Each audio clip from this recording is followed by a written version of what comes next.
Kamu udah tahu kalau Pagar Kehidupan sekarang ada Instagramnya loh? Bener, Instagram Pagar Kehidupan adalah Inspirasi Pagar Kehidupan. Kamu follow ya. Ingat, Inspirasi Pagar Kehidupan. Selain dari itu, bukan Pagar Kehidupan. Bye-bye.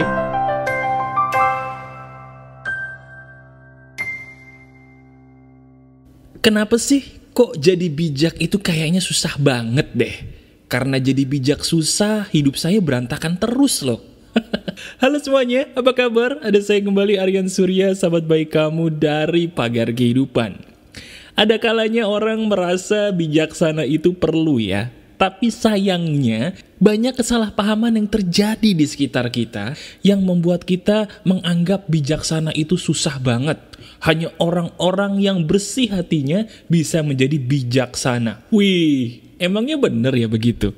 Saya tebak deh, itu kan yang ada di pikiran kamu, bijaksana itu susah. Kayaknya level gua gak nyampe deh. Iya, ayo ketebak. Nah sekarang saya akan membuktikan kepada kamu dengan praktek pastinya, apakah benar bijaksana itu susah? Bagi saya itu salah. Bijaksana itu adalah sederhana. Betul, persis seperti judul video ini, menjadi bijaksana itu sederhana. Begini caranya. Kita sadar gak sih teman-teman, bahwa kalau bijaksana itu biasanya ada temennya loh. Teman dari kebijaksanaan itu adalah pengambilan keputusan. Orang biasanya berpikir, Mas bro, kalau saya nih bijaksana, pengennya ketika ngambil keputusan. Karena saya selama ini ngambil keputusan salah terus. Keputusan saya salah terus, nasib saya jelek melulu. Gitu kan? Atau mungkin gini, saya pengen jadi orang bijaksana mas bro. Kenapa? Supaya hati saya tenang. Karena saya paham betul mas bro, ketenangan itu loh yang saya butuhkan, yang selama ini hilang. Nah, sekarang langsung kita praktek nih. Sekarang coba deh. Coba tolong pikirin saat terakhir di mana kamu merasa marah banget akibat sebuah keadaan atau perilaku orang lain. Pikirin deh, pastikan ada tuh momen-momen yang terakhir tuh yang membuat kamu jadi marah, mungkin sedih, baik itu karena orang lain atau karena keadaan yang tidak bisa kamu terima. Coba pikirin sejelas-jelasnya. Silahkan. Udah? Nah sekarang saya minta tolong kamu jawab dalam hati. Diri kamu sekarang sadar gak sih? Ngerasa gak? Kenapa ya kok gua bisa marah di saat ada keadaan seperti itu? Kenapa ya kok hati saya bisa sedih ketika menghadapi peristiwa itu? Kenapa ya? Kamu mau tahu gak jawabannya kenapa? Jawabannya begini nih. Ini menarik, coba ikutin. Sekarang coba diri kamu tunjuk kepala sendiri. Tunjuk kepala sendiri, kemudian katakan, ini loh letak permasalahan gua selama ini. Tunjuk kepala sendiri. Itu dia masalahnya. Sadar gak? Lah mas bro, kok kepala saya yang disalahin? Emang salahnya apa? Gini, di dalam kepala kita ada suatu hal yang bernama otak. Otak kita itu adalah pusat dari segala sesuatu hal yang bernama pikiran. Nah pikiran itu loh yang membuat kita menjadi manusia susah banget bijaksana. Gak percaya? Oke, sekarang coba pikirin masalah yang tadi deh, yang saya suruh kamu mikirin, yang ngeselin atau bikin sedih. Sekarang yang bikin sedih itu apa? Yang bikin marah itu apa? Yang bikin sedih dan marah itu kan skenariomu sendiri di otak akan hal tersebut. Sadar gak? Contohnya begini nih, anggap saja ceritanya dirimu lagi marah. Lagi marah sama perilaku orang yang kok bisa-bisanya tuh orang nyakitin saya banget. Nah sadar gak? Penyebab utama diri kamu jadi sakit hati sama tuh orang karena memang otak kamu lebih banyak bekerja daripada matamu. Orang menjadi susah bijaksana itu permasalahannya sepele. Nomor 1, otaknya lebih kenceng muter dibandingkan matanya. Lo maksudnya gimana? Gini, kalau memang diri kamu mau jadi bijaksana teman-teman, nomor 1, lihat dulu baru dipikirin. Jangan dipikirin dulu baru lihat. Karena kalau otak bekerja lebih dulu, jatuhnya jadi berasumsi. Berasumsi nih kayaknya nih si Aryan jahat nih sama gua nih. Masa tadi ketemu dia gak nyapa gua? Sombong banget dia nih, pasti begini nih. Mentang-mentang begini.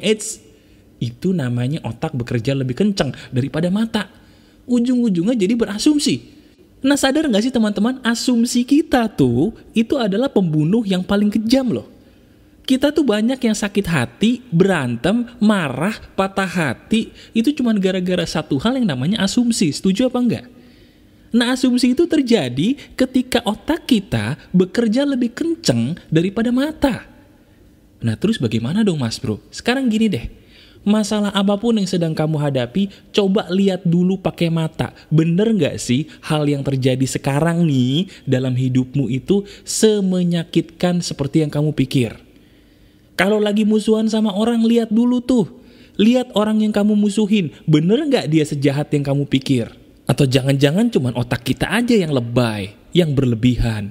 Kalau lagi sebel, kesel sama orang, lihat dulu pakai mata. Bener gak sih orang ini bener-bener semenyebalkan yang kita pikir? Karena faktanya, otak kita itu lebih banyak salahnya daripada mata.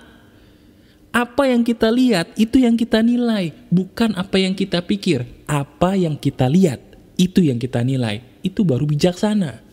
Berani gak? Kalau berani, selamat. Kamu sudah memasuki langkah awal untuk menjadi bijaksana. Nah, itu baru nomor 1. Ada lagi langkah kedua yang paling terakhir dan paling penting. Sekarang gini Mas Bro, tadi kan katanya kita kalau mau bijaksana harus melihat dulu baru kita menilai. Kalau orang ini jahat, kita lihat dulu beneran jahat apa enggak. Bener kan? Betul. Nah sekarang, bagaimana skenarionya kalau ternyata orang yang kita pikir jahat nih, setelah kita lihat dia jahat beneran? Berarti bukan pikiran kita yang salah kan? Terus gimana tuh? Nah gini, kalau memang sudah terbukti dengan mata kepala kita sendiri bahwa orang yang menyakiti kita itu beneran jahat, menyebalkan, kita lakukan langkah sederhana. Langkah sederhananya adalah jauhi atau tinggalkan. Kalau misalnya kamu dihadapi pilihan hidup nih, pilihan hidup misalnya, saya bingung Mas Bro, harus bekerja sebagai A atau sebagai B. Lihat dulu pakai mata. Mana di antara dua pekerjaan itu yang bener-bener klik banget kira-kira sama diri kamu? Kalau memang udah tahu bahwa ini yang klik, ambil. Yang nggak klik ya dibuang. Tapi syaratnya dilihat dulu pakai mata. Kayak gimana tuh pekerjaan? Bukan dipikirin, bukan diasumsikan. Kalau misalnya pilihan hidupnya berkaitan dengan jodoh, lihat dulu pakai mata, mana nih laki-laki yang terbaik buat saya? Mana nih perempuan yang terbaik buat saya? Lihat pakai mata, baru dinilai. Yang baik ambil, yang jelek buang.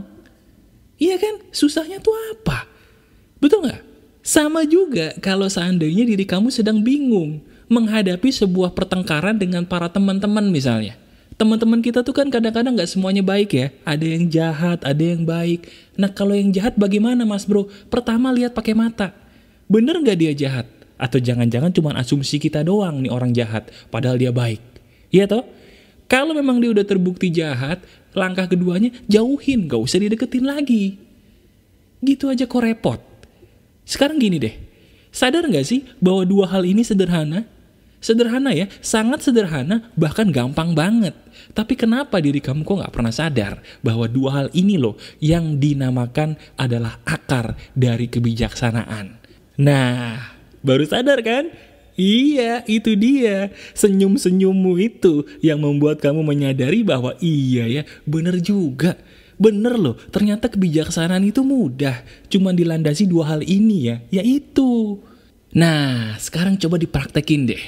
Praktekin cara ini yang baru kita pelajari nih untuk memecahkan masalah hidup yang sedang terjadi dalam hidup kamu. Masalah hidup kamu itu kan rata-rata terjadi karena pola pikirmu tidak bijaksana toh. Sekarang pakai cara sederhana yang baru saya ajarkan ini, coba liatin deh. Rasanya kok masalah gampang banget tiba-tiba kelar aja. Ya? Kalau memang kamu sudah praktek dan merasa bahwa keren banget Mas Bro tekniknya dan kamu suka, silahkan klik jempol ke atasnya bagi saya dan bagikan nih video keren kepada orang-orang yang ingin kamu tolong ya. Masih ada saya Aryan Surya, sahabat baik kamu dari Pagar Kehidupan. Tetaplah bijaksana, tetap keep spirit, keep sharing, and keep loving. Bye-bye.